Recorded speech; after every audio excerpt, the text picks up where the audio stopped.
berjumpa bersama dengan saya Ningrum yang menemani Good News Family di sore hari ini. Kali ini kita akan berbincang, kita akan ngobrol bersama dengan berdua sih ini pasangan suami istri gitu ya, yang akan ngobrol bersama dengan saya. Lama banget sebetulnya kita nggak ketemu, nggak ngobrol.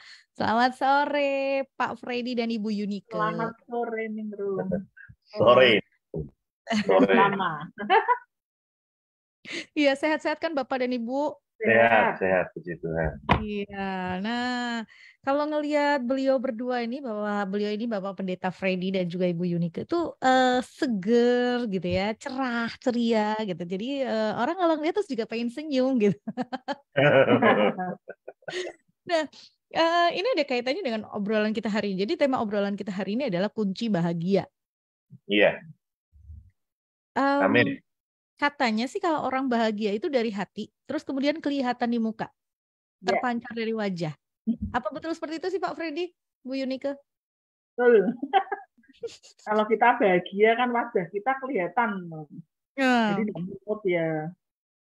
Kalau wajah berseri-seri, suka tersenyum, jadi hatinya juga gembira. Iya, betul gitu ya Pak Freddy. Ini Bu Yunike sudah mengawalinya nih. Jadi iya betul.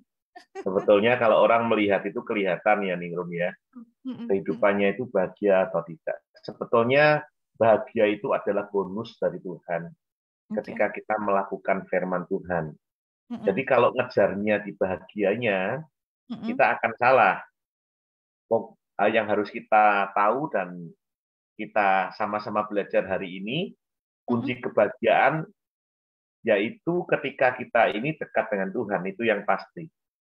Banyak orang mengejar kunci kebahagiaan hanya di bidang satu materi saja, tetapi mereka tidak mendapatkan kebahagiaan, Ningrum. Kenapa? Banyak orang pada masa mudanya dia mengejar harta. Setelah dia punya rumah banyak, rumah tingkat, mobil bagus, sakit-sakitan, tidak bisa menikmati bahagia. Setelah punya banyak, kemudian dia terlalu sibuk sampai tidak dapat menikmati. Kena COVID mati, tidak dapat menikmati lagi. Banyak orang yang mempunyai banyak sekali harta, kemudian tetapi ketika dia mau makan saja harus milih-milih. Nah, apakah itu bahagia? Kalau menurut kami, bahagia itu ketika kita ini menerima berkat Tuhan secara komplit. Kalau kita tidak menerima berkat secara komplit, maka itu bukan bahagia, Ningrum. Jadi, kalau orang hanya melihat dia keluar dengan naik Mercy, Alphard, rumah tingkat, gedong, dan sebagainya, saya kira bukan bahagia. Ada satu orang, saya pernah baca artikel, bagus sekali. Ada orang waktu itu terkaya di China, dia diwawancara, dia berkata, apakah Bapak bahagia? Kemudian dia menjawab bahwa kebahagiaan saya bukan di sekarang. Kebahagiaan saya ketika saya menjadi seorang guru di desa saya. Bagaimana dia naik sepeda,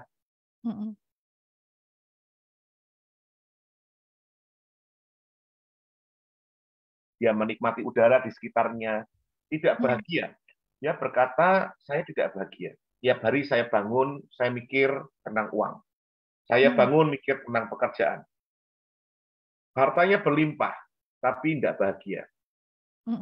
Bahkan kemarin di salah satu YouTube, saya melihat seorang kaya raya di Indonesia, pengacara luar biasa.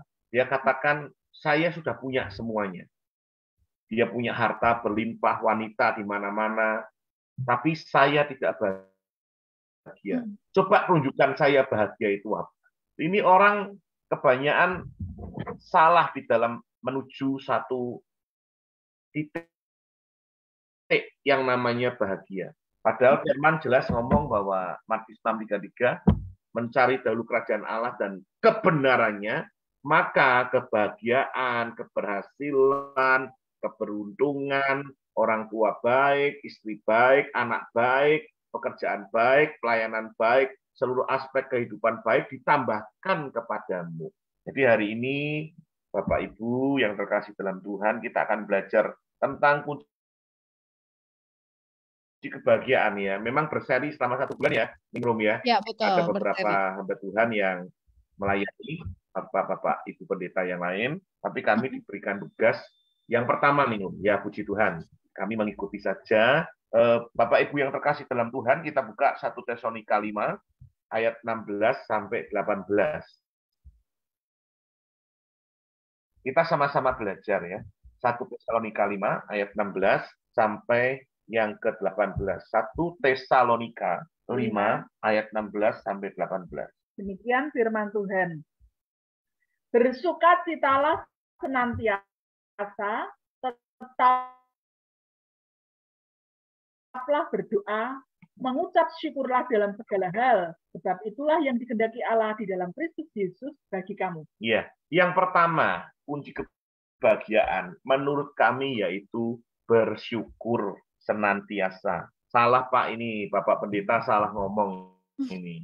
Kalau punya duit itu bahagia. Kami terangkan tadi bahwa kunci kebahagiaan kalau uang, maka begitu saudara sakit sudah tidak bisa menikmati. Begitu kita sudah tidak bisa apa-apa, kita tidak bisa menikmati. Tapi firman Tuhan itu ya di atas ya. Dia berkata, bersukacita senantiasa, tetaplah berdoa, mengucap syukurlah dalam segala hal. Dan inilah yang dikehendaki Allah di dalam Kristus Yesus bagi kamu. Ketika kita melakukan kehendak Kristus dalam hidup kita, maka ketika kita melakukan bersyukur dalam segala sesuatu, maka itu kunci kebahagiaan. Kenapa? Banyak orang ketika dia mengalami masalah, dia tidak bisa bersyukur. Diberkati, tidak bisa bersyukur. Ada satu cerita, Ningrum. Seorang ibu, dia selalu tidak bersyukur. Kenapa? Dia punya anak 2, yang satu jualan payung, yang satu jualan cendol. Ya tahu cendol ya, Ningrum ya? Ya. Cendol itu dawet ya.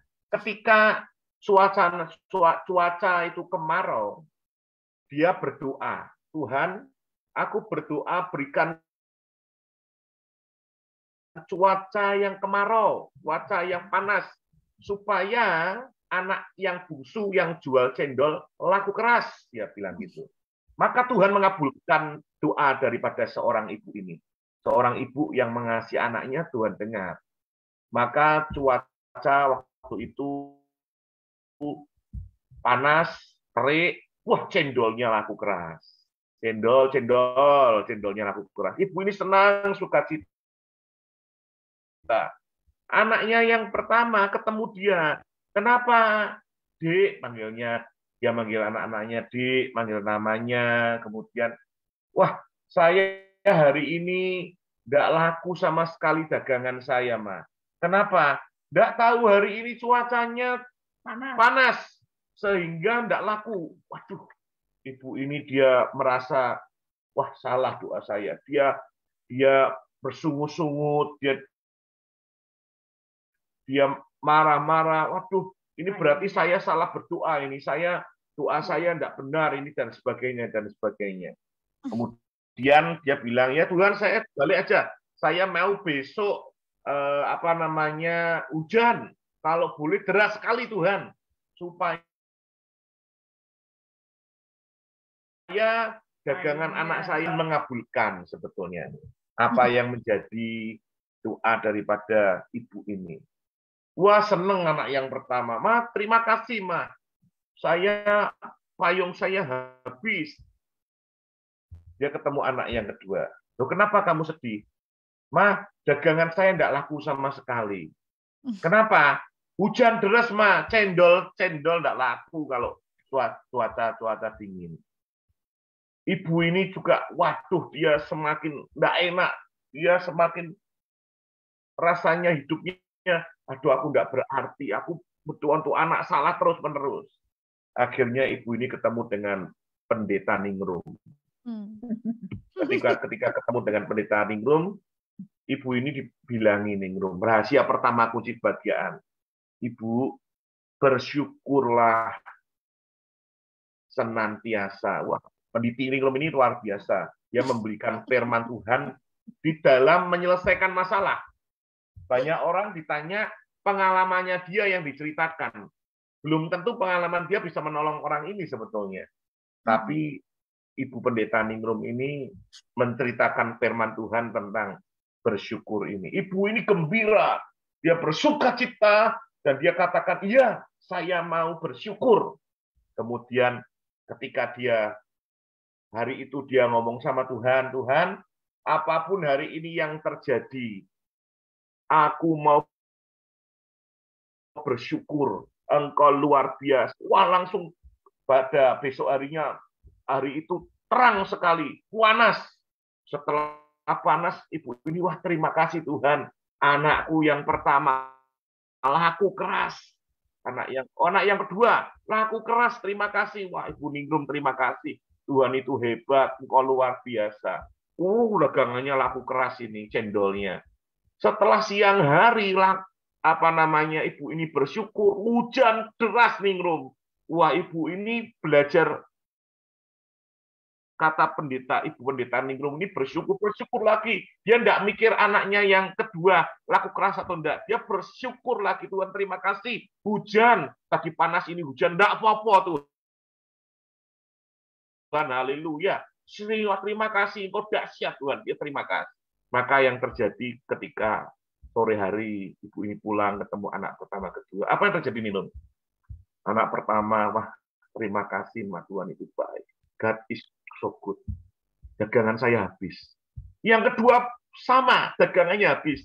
Ternyata ketika ibu ini bersyukur, ketika terik matahari itu, maka yang terjadi dagangannya anak yang cendol ini habis langsung. Ketika kedua yang terjadi hujan deras, ibu ini karena tidak bersungut-sungut dagangannya laku keras. Loh, Bapak Ibu Saudara, bukankah ini kunci kebahagiaan? Mengucap syukur dalam segala hal. Oleh sebab itu Bapak Ibu harus ketemu Ibu Pendeta Ningrum setiap hari supaya Bapak Ibu diberkati luar biasa ya. Ya, yang kedua. Ya, mengucap syukur, selalu mengucap syukur ya. Yang kedua yaitu jangan membandingkan diri kita dengan orang lain. Seringkali kita itu tidak bersyukur apa yang sudah Tuhan berikan atas hidup kita. Harusnya kita mengucap syukur apa yang sudah kita terima. Dan seringkali yang terjadi itu kita membandingkan orang lain. Kita membandingkan orang lain. Jadi kita merasa kok aku seperti ini, orang itu kok diberkati. Itu kadang membuat kita damai sejahtera kita itu dicuri oleh si iblis ya. Jadi kita belajar bahwa kita jangan membandingkan diri kita kepada orang lain. Ya. Membandingkan orang lain.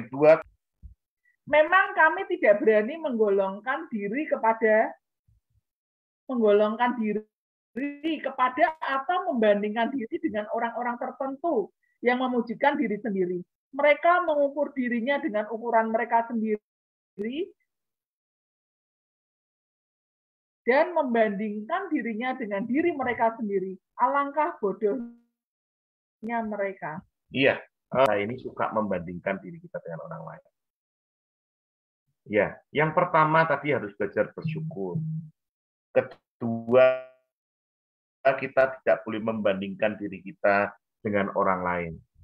Kata pepatah, kadang yang terjadi kita ini merasa rumput tetangga lebih hijau. Padahal enggak, saudara. Kita kadang-kadang membandingkan. Nah, ini yang menjadi masalah dalam kebahagiaan. Enggak enak. Orang diberkati dengan gaji 1 juta. Tadi ketika kita bersyukur, tidak membandingkan, kita akan menikmati itu. Makan apa? Saya ingat pertama kali kerja, gaji saya 125.000. Maka kita akan makan sesuai dengan apa yang ada. Ketika naik gaji saya 500.000, saya bisa menempatkan diri ke tempat yang tepat.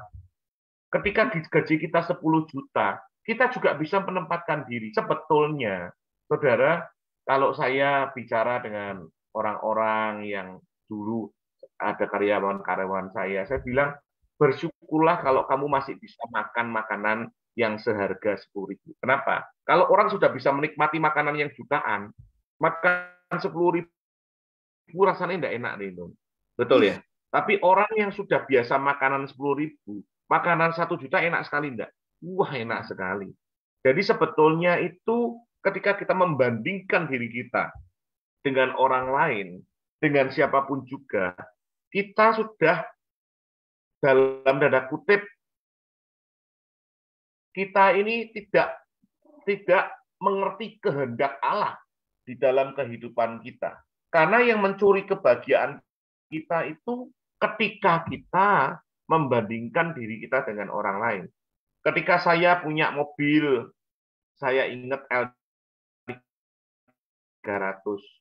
Kalau saya membandingkan teman saya yang naik Panther waktu itu, saya rugi. Saya nggak bisa menikmati kebahagiaan. Tapi kalau saya punya L300, membandingkan dengan orang-orang yang naiknya kendaraan, saya lebih bersyukur. Betul ini ya. Maka itu akan jadi kebahagiaan di dalam hidup kita. Saya waktu itu pernah melihat satu film bagus sekali, yaitu untuk kita. Ada orang yang punya mobil Mercy. Dia ketemu orang yang naik jet private gitu. Wah, enak ya naik jet private itu. Saya tidak bisa, hanya bisa naik Mercy. Dia ketemu dengan orang yang lebih rendah lagi naik mobil Alphard lah contohnya. Wah, yang mobil Alphard ngomong, aku bersyukur, wah aku kok naiknya kok mobil Alphard ya, kok enggak Mercy yang seri baru. Tapi ketika orang yang naik Mercy ketemu mobil Alphard, yang terjadi apa dia? Iya ya, seneng ya, harusnya aku ini sudah dapat mobil yang lebih bagus. Kalau yang mobil Alphard itu ketemu dengan mobil yang lain di bawahnya lagi, anggap saja Fortuner atau yang sebaya dengan itu, yang seharga itu. Mobil Alphard bersyukur, ya terima kasih. Kalau dibandingkan dengan Mercy, maka yang dia akan terjadi mencuri kebahagiaan dia.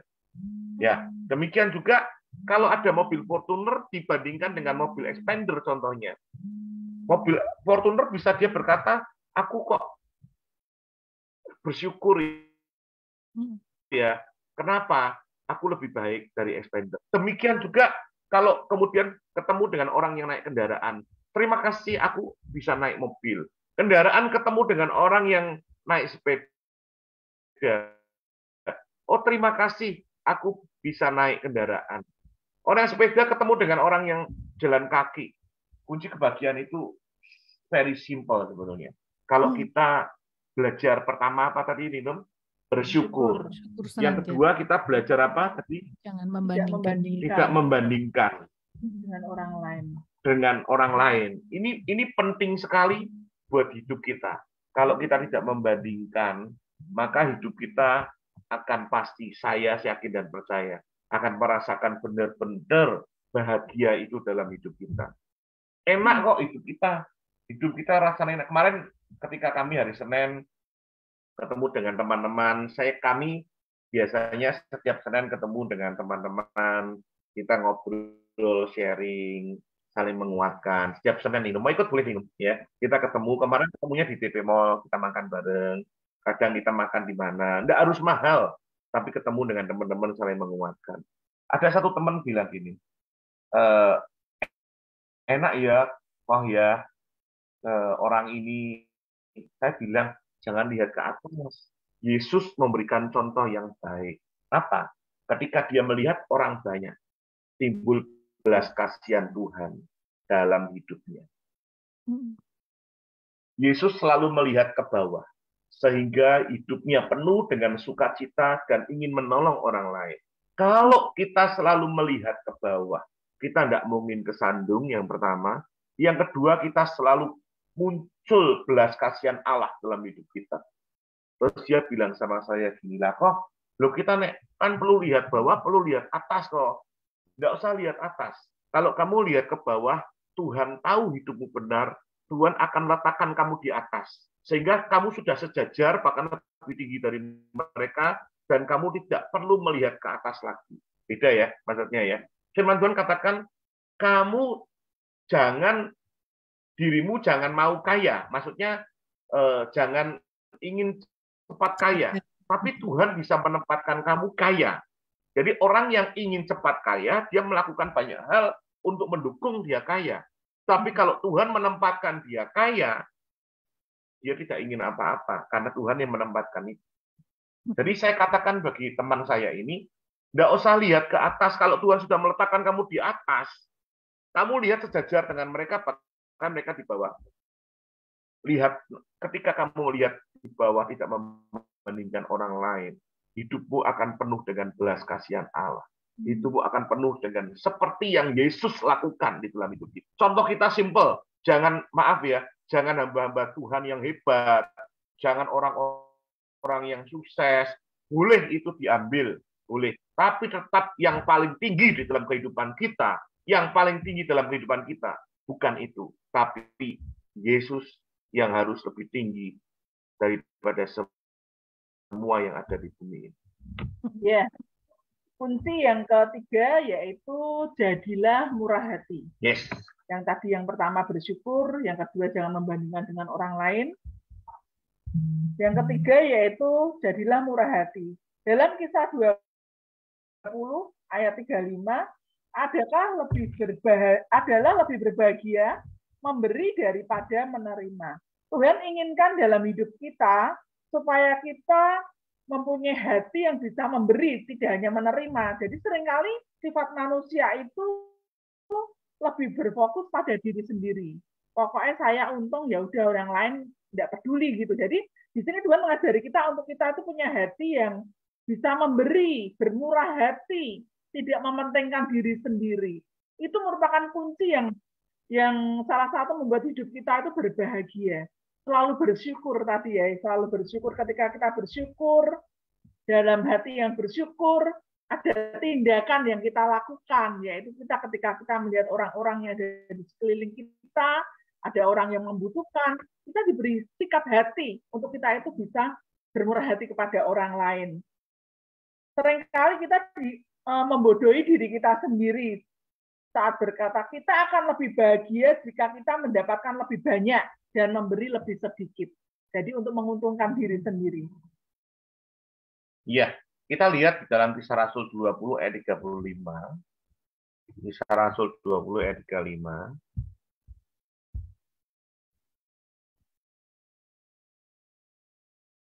Kisah Rasul 20 ayat 35. 35. Demikian firman Tuhan.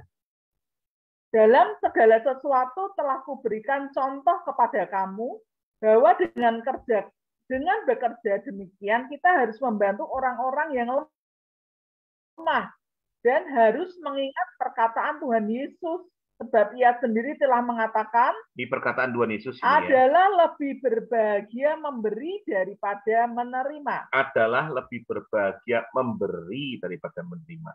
Kunci kebahagiaan yang ketiga, Ningrum, Good News Family, yaitu memberi. Jadilah murah hati. Kalau kita dikasih 10.000, beri orang lain 1.000, itu bahagia, senang lu pasti. Kalau kita belajar memberi, itu kunci kebahagiaan. Orang kebanyakan, dia punya gaji 1 juta, pingin 5 juta. Ya Ningrum ya, 5 juta, pingin 10 juta. Tapi kalau tidak memberi, tidak pernah merasa cukup manusia itu. Pertama, makan nasi megono. Saya Pekalongan ya. Suka nasi 1.000 ada di 11.000. Kemudian setelah itu, gajinya naik, mulai makannya Kentucky Fried Chicken. Ya, 15.000. Mulai naik lagi, makan Pizza Hut. Naik lagi, makan itu, yang daging-daging itu dibakar itu, barbekyunan ya. Orang itu akan terus tidak merasa cukup. Orang penghasilannya 1M, dia akan kumpul dengan orang-orang yang 1M. Dan biasanya tidak akan merasa cukup. Tapi bayangkan, saudara, kalau sudah diberkati 1 bulan 1M, ketemu dengan orang-orang yang penghasilannya 1 juta, 10 juta. Bersyukur tidak, Ningrum? Wah, haleluya, benar. Saudara akan terus banyak traktir orang-orang gini. murah hatimu akan muncul. Tapi kalau maaf saudara, kalau kita terus ada di atas, kita maaf kata ngeluarin duit mudah mungkin ya, untuk beli pesawat ratusan juta, ya itu kan ada yang first class, itu di atasnya bisnis itu bisa ratusan juta, mudah. Itu kita tidak bisa bersyukur, padahal itu duit kita jebat, Tuhan berkati jauh daripada orang-orang di bawah kita. Tapi karena kita tidak pernah bergaul dengan orang-orang di bawah kita, kita tidak pernah bergaul dengan orang-orang yang membutuhkan bantuan, tidak ada murah hati kita, maka yang terjadi isinya pasti persungkan, pasti. Tapi kalau kita bergaul murah hati ke orang-orang yang terdekat, ya tidak harus orang-orang yang kadang orang-orang kan bilang, wah ini circle saya katanya, kamu bukan circle saya. Kalau saya nggak mau circle-circlean, terus kamu circlemu nggak apa-apa. Buat saya, ketemu dengan orang siapapun juga, haleluya. Ya. Itu akan membuat kita bahagia. Bahagia bukan dari uang. Jujur kami menerima banyak, kan kami hamba Tuhan, pendeta, jadi banyak orang yang konseling kepada kami. Itu maaf ya, orang-orang yang punya duit pun tidak bahagia ya, Ningrum. Bahagian itu hanya ada ketika bersama Tuhan. Ya. Ingat perempuan yang di sumur itu ya, yang punya istri, punya suami yang 5 itu pun bukan suaminya, kurang apa dia? Hidupnya penuh dengan kekosongan. Jadi orang-orang tertentu yang dulunya mungkin ingin wanita, ya toh, wah seneng ya punya wanita itu kaya, hidupnya enak. Sudah sampai di sana, kalau tidak murah hati, tidak ketemu orang-orang di bawahnya, dia tidak mungkin ada sukacita. Hidupnya penuh dengan kontroversial. Saat kami terus terang sekarang lebih bahagia, biarpun hidup kami sekarang lebih sederhana dari dulu. Jauh lebih sederhana dari dulu. Dulu kami usaha ya dengan hamba Tuhan kan beda. Tapi kami jauh lebih bahagia. Kenapa? Kami ketemu dengan banyak orang. Kami bisa memberikan kepada mereka apa yang kita punya yang tidak banyak. Ya. Jadi yang ketiga itu murah hati. Ya. Ya. Yang keempat yaitu penting sekali kita harus tahu merasa cukup. Ya. Ya. Di dalam firman Tuhan ada 1 Timotius 6 ayat 6 sampai 7. 1 Timotius 6 ayat 6 sampai 7. Ya, istri saya akan bacakan buat kita. 1 Timotius 6 ayat 6 sampai yang ke-7. Memang ibadah itu kalau disertai rasa cukup memberi keuntungan yang besar. Sebab kita tidak membawa sesuatu apa ke dalam dunia dan kita pun tidak akan membawa apa-apa keluar. Ya, bagus ya, Ningrum ya. Kita lahir tidak membawa apa-apa. Dan nanti kita pulang kepada Bapa juga tidak membawa apa-apa. Itu yang dikatakan Ayub. Ya, Ayub katakan ketika dia punya masalah, dia katakan, aku lahir telanjang, pulang akan telanjang. Jadi Bapak, Ibu, Saudara Good News Family yang terkasih dalam Tuhan, kita ini kalau merasa cukup, itu akan nyaman. Merasa cukup itu bahagia. Kalau orang tidak merasa cukup terus, kebutuhannya akan semakin tinggi. Saya ingat banget waktu saya kuliah, saya itu uang kuliah pun saya hitung loh, Ningrum. Saya sekali dosennya tidak datang, mas dosen itu nyuri uang saya 15.000 contohnya. Saya hitungi, jujur. Saya hitungi karena saya kerja dari saya harus kuliah itu saya kerja. Enak berak teko ya toh. Duit 15.000 ku hilang. Tapi anak sekarang nggak kuliah senangnya nggak karuan. Saya pikir anak sekarang ini kalau buat saya harus kuliah. Kenapa? Saya bayar dengan keringat saya sendiri. Saya harus kerja dari pagi sampai sore. Saya hitungin. Saya makan, saya hitung. Saya hitung gaji 125.000 itu harus cukup untuk segala hal. Piye caranya? Bagaimana caranya? Ketika gajinya tambah 500.000, saya juga harus merasa cukup. Kalau enggak, bisa langsung beda ini. Bisa langsung kurang, biarpun dapat penghasilan lebih tinggi. Jadi, uang itu bukan sumber kebahagiaan. Kalau uang itu sumber kebahagiaan, orang kaya semua bahagia. Tapi buktinya apa? Tidak semua orang bahagia. Banyak orang-orang kaya. Banyak bahagia enggak? Wah, mereka lebih pusing. Bangun-bangun mikir biliat giro. Bangun-bangun mikir cicilan ini, cicilan itu. Cicilan apa? Cicilan rumah gedong. Cicilan apa? Cicilan rumah. Cicilan apa? Cicilan anak kuliah luar negeri. Cicilan apa? Cicilan punya villa sampai matanya mencicil ya. Nah, yang terjadi, kenapa itu terjadi? Karena tidak merasa cukup. Kudus Family, mari kita belajar merasa cukup. Kalau boleh saya usul, hitung penghasilan kita. Jangan sampai pengeluaran kita jauh lebih tinggi dari penghasilan kita. Capek, saudara. Kami pernah mengalami masa seperti itu. Diberkati besar, tapi pengeluarannya besar. Capek, saudara. Tapi kalau kita merasa cukup, maka hidup kita akan diberkati Tuhan. Merasa cukup, itu berarti telah menaruh kepercayaan dan keyakinan saya kepada Tuhan. Dia adalah Jehovah Jireh, Allah yang menyediakan seluruh kebutuhan saya. Filipi katakan, Allahku memenuhi segala keperluanku menurut kekayaan dan kemuliaannya. Itu adalah merasa cukup.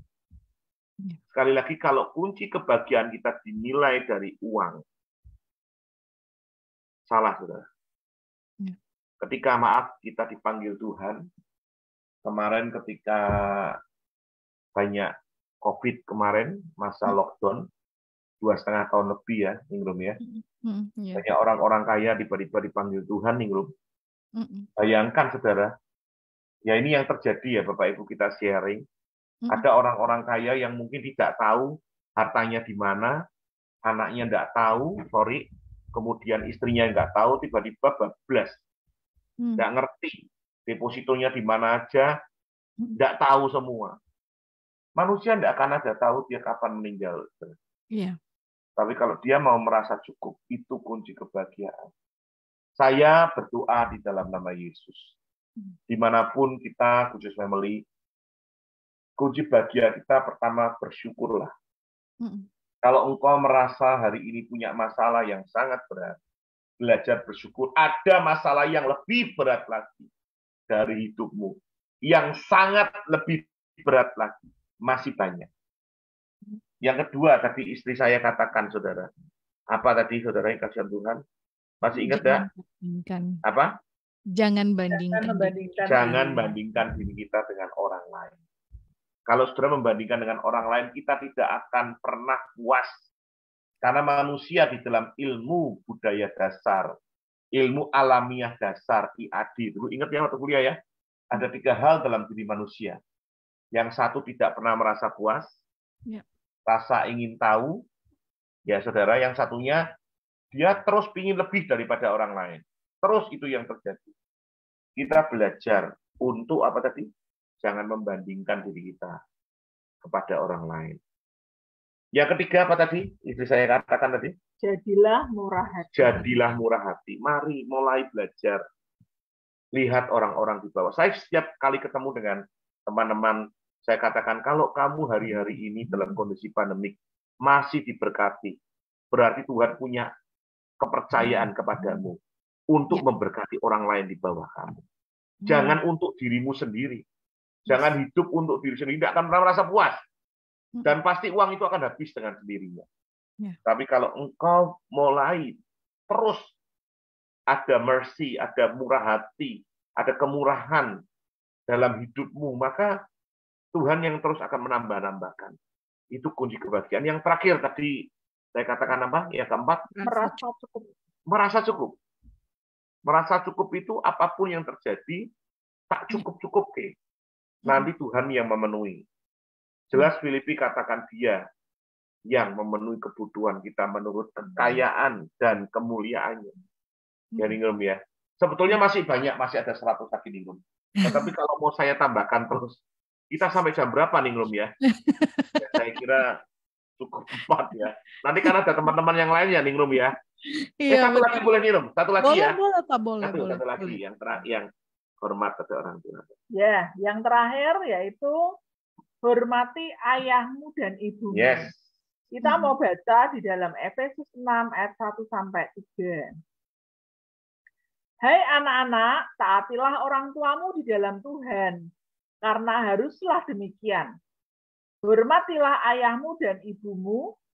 Ini adalah suatu perintah yang penting, seperti yang nyata dari janji ini, supaya kamu berbahagia dan panjang umurmu di bumi. Firman Tuhan katakan, hormati orang tuamu, hai anak-anak, karena kamu akan berbahagia dan panjang umurmu di bumi. Ini merupakan satu kunci kebahagiaan, salah satu kunci kebahagiaan ya, yes. Bapak Ibu yang terkasih. Kita harus menghormati orang tua kita. Ya, kebanyakan orang yang sudah berkeluarga kadang-kadang merasa kalau orang tuanya kaya, ya sudah, nggak usah datang ke orang tua saya udah semua ada. Hormat itu penting. Ketika kita masih punya orang tua, masih hidup, hormati, ini penting. Ada orang yang berkata kepada saya, Pak, banyak ya orang-orang tua juga yang tidak mengerti firman Tuhan, maaf Bapak Ibu ya, Kudus Family, dia yang berlaku bukan seperti anak Tuhan. Ya Ningrum yang maksud ya, masih melakukan judi, masih melakukan hal-hal yang tidak benar. Dia katakan, Pak, saya bagaimana bisa respect kepada orang tua saya kalau modelnya gitu? Saya nggak mungkin ketemu orang tua saya seumur hidup. Salah, saudara. Kalau hormat, itu perintah. Harus dilakukan. Apapun yang terjadi, orang tuamu lakukan, itu harus hormat. Itu perintah. Kalau respect, mungkin kau nggak bisa respect, memang benar. Tapi hormat harus Ningrum. Beda ya. Kalau respect mungkin itulah lihat model orang tua seperti itu. Oke, tapi hormat itu harus. Karena ketika kita hormat kepada orang tua, maka kita akan berbahagia dan panjang umur di bumi. Ya. Jadi Bapak Ibu Kudus Family, kalau kita rindu kunci bahagia salah satunya yaitu ketika kita hormat. Banyak orang karena orang tua tidak bisa bahagia. Mertua juga bisa ya. Mertua karena mertua dia tidak bisa bahagia. Ya memang ini pergumulan. Saya ketemu dengan teman-teman yang karena mertuanya dia tidak bahagia. Firman Tuhan jelas katakan hormat kepada mereka. Kita masih punya banyak Ningrum tapi saya rindu ngomong-ngomong sama Ningrum dan kalau ada pertanyaan ya, mosok kami ngomong terus ya. Silakan Ningrum, silakan. Iya, seringkali orang itu tadi gitu ya, selalu tadi seperti yang Pak Freddy sampaikan, kita sempat sampaikan, nggak pernah merasa puas. Lalu juga ada rasa ingin tahu, selalu ingin lebih dari orang lain. Seringkali orang pasang target A nih. Nanti kalau target A sudah, apalagi ya yang saya kejar gitu ya. Jadi akhirnya tidak ada rasa puas dan kemudian merasa bahwa bahagia itu bergantung dari kalau saya dapat ini saya bahagia. Kalau saya dapat ini saya bahagia. Padahal kembali lagi bahagia itu bukan berasal dari pencapaian apa yang kita peroleh, tapi justru balik lagi ke diri kita kembali gitu ya, kedalaman hati kita seperti apa, begitu ya Pak Freddy ya. Kalau bahagia sementara mungkin bisa, tapi bahagia yang dari dalam enggak mungkin. Contoh, dia juara 1, prestasi, bahagia enggak? Bahagia. Tapi ya sudah selesai. Setelah engkau kuliah, engkau belajar lagi, ya sudah engkau harus mulai lagi dari awal. Jadi bahagia itu bukan selesai. Iya, bahagia itu bukan itu, gitu. Saya senang ketika saya selesai dengan teman-teman, waktu itu kita 8 orang, ya bersama hamba Tuhan, kuliah ke Jogja 2 tahun. Kita sampai tinggal di Jogja bisa 1 tahun. Bayangkan tidur di asrama, tubuh ini sampai saya gemuk gini, bayangkan saudara, kasurnya itu enggak ada sampai enggak melesak gitu, tahu ya, melesak ya. Melesak itu saya tidur dengan Pak Sundoro, pendeta Alpha Omega. Saya sebelahan sama dia, yang lain bisa 3-4 orang. Kita 4 hari di sana, ya. 1 tahun kuliah di Semarang, 1 tahun kuliah di Jogja, karena hamba yang ngajar semua dari luar negeri semua. Nah, kita 6 orang yang lulus, sampai 7 orang saya ingat waktu itu. Saya waktu itu ingat siapa aja, Pak Sundoro, Pak Nathan, Pak Chandra, Pak Pianus, Eni, Pak Rudi, kami. Wah, kita senang, bahagia. Lulus doktor, wah seneng ya, Ningrum ya. Tapi begitu selesai, ya sudah. Apa itu jadi kebanggaan kita? Enggak. Malah Tuhan, harusnya engkau dituntut lebih. Kebahagiaan itu bukan titel. Kebahagiaan itu bukan harta. Kebahagiaan itu bukan nama baik. Kebahagiaan itu bukan hal-hal yang duniawi, tapi dari dalam. Tadi 4 hal yang tadi istri saya katakan tadi. Ya, kalau 5 ya sudah ya, tambah 1 5 ya. Sebetulnya masih ada 95 lagi nih. Cuman saya tahu waktunya sudah mendekati ya, saya jadi kalau tambah lagi Bapak Ibu guyon ya Bapak Ibu ya. Kalau lihat kami senang guyon ya. Ya jadi memang kunci kebahagiaan itu dari kita ya. Kita mau enggak kita ini memperhatikan orang lain. Ingat saudara, pedoman kita bukan manusia. Ya. Pedoman kita itu firman Yesus. Kalau pencapaian kita prestasi, kami contohnya, bisa kalau kebahagiaan kalau bisa dipakai Tuhan ke sana sini, bukan itu karena Tuhan layakkan, bukan itu kebahagiaannya ketika kita sama-sama tadi bersyukur, apalagi tadi tidak membanding-bandingkan, apalagi tadi murah hati, merasa cukup, hormat orang tua. Itu bahagia yang sejati. Betul, karena tadi kita melandaskan bahagia kita di atas hal yang benar, gitu ya. Jangan sampai melandaskan bahagia kita itu di atas hal yang keliru. Tadi ya, kata orang lah, pencapaian lah, gitu ya. Itu semuanya yang dikejar itu, Firman Tuhan katakan itu semuanya semu, sia-sia. Sementara. Gitu. Sementara. Nah, justru kebahagiaannya sesungguhnya apa yang jadi nggak ada target bahagia pada saat saya begini, nggak ada gitu ya, tapi karena begini saya menjadi bahagia, itu yang harus kita pengen ya, Good News Family ya. Luar biasa. Nggak perlu menunggu banyak uang menjadi bahagia, nggak perlu menunggu banyak rumah banyak jadi bahagia ya Pak ya. Iya betul Lingkungan. Kita sudah bisa melewati pandemi 2,5 tahun, itu juga bisa menjadi salah satu kebanggaan dan kebahagiaan loh. Oh iya, saya bisa melewati itu, artinya kita juga luar biasa gitu ya, kita bisa bertahan. Nah, Good News Family, tadi seperti Pak Freddy sampaikan bahwa talk show kita akan berseri 1 bulan sampai dengan tanggal 18 Juli, karena nanti di tepat tanggal 18 Juli ada satu seminar keluarga yang rasanya ini jangan sampai dilewatkan. Ada seminar keluarga dengan tema kunci bahagia, sama seperti yang kita bahas hari ini bersama dengan Ibu Pendeta Indri Pardede pada hari Selasa 18 Juli 2023 pukul 18 bertempat di GKBK Hall, Jalan Ronggolawe Selatan nomor 9 sampai 11 Semarang. Ini free, terbuka untuk umum, jadi buat Anda ayo bersama-sama gitu ya, ajak keluarga, ajak pasangan untuk bisa mendengar lebih lanjut gitu ya tentang kunci bahagia. Jangan lupa dengarkan juga setiap hari Selasa ya, kita ngobrol, ada hamba-hamba Tuhan juga yang akan berbagi kunci bahagia sama seperti Bapak Pendeta Freddy dan juga Ibu Yunike. Karena acara seminar ini dipersembahkan oleh GKBK Hall, Moment of Unity dan juga Persekutuan Doa Shekinah Glory, Growing Together. Ini satu kesempatan yang luar biasa ya Pak Freddy ya, kita bisa bergabung dalam seminar keluarga itu ya Pak Freddy ya. Iya. Terbuka untuk umum, siapapun juga. Betul. Semua kegerakan, ayo ini bagus untuk kita. Ya supaya kita bertumbuh dalam kunci kebahagiaan yang bukan fana. tapi puji kebahagiaan bersama Tuhan Yesus.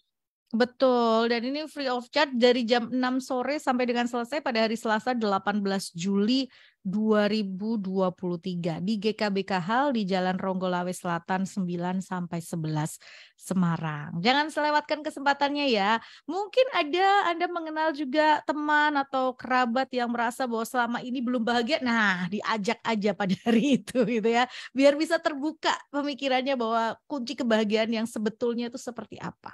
Bukan didasarkan tadi oleh sesuatu hal yang sementara. Oke, nah terakhir Pak Freddy mungkin mau sampaikan closing statement-nya buat Good News Family sebelum kita akhiri obrolan kita di hari ini. Iya, closing statement-nya lakukan saja supaya kita bahagia. Yang pertama, belajar bersyukur dalam segala hal. Yang kedua, jangan membanding-bandingkan kita dengan orang lain. Lihat ke bawah. Yang ketiga tadi, murah hati. Belajar untuk kita compassion, untuk belas kasihan Tuhan ada dalam hidup kita. Yang keempat, merasa cukup. Kalau kita tidak pernah merasa cukup, nggak pernah merasa puas. Yang terakhir, hormati orang tua kita. Kita akan bahagia. Amin, amin. Pak Freddy, Bu Yunike, terima kasih ya buat waktunya. Sama-sama, Ningrum. Tuhan memberkati, Ningrum. Tuhan memberkati. Sampai ketemu lagi. God bless. Bless. Ya, terima kasih Good News Family buat kebersamaannya di hari ini. Selamat melanjutkan aktivitas Anda. Sampai jumpa.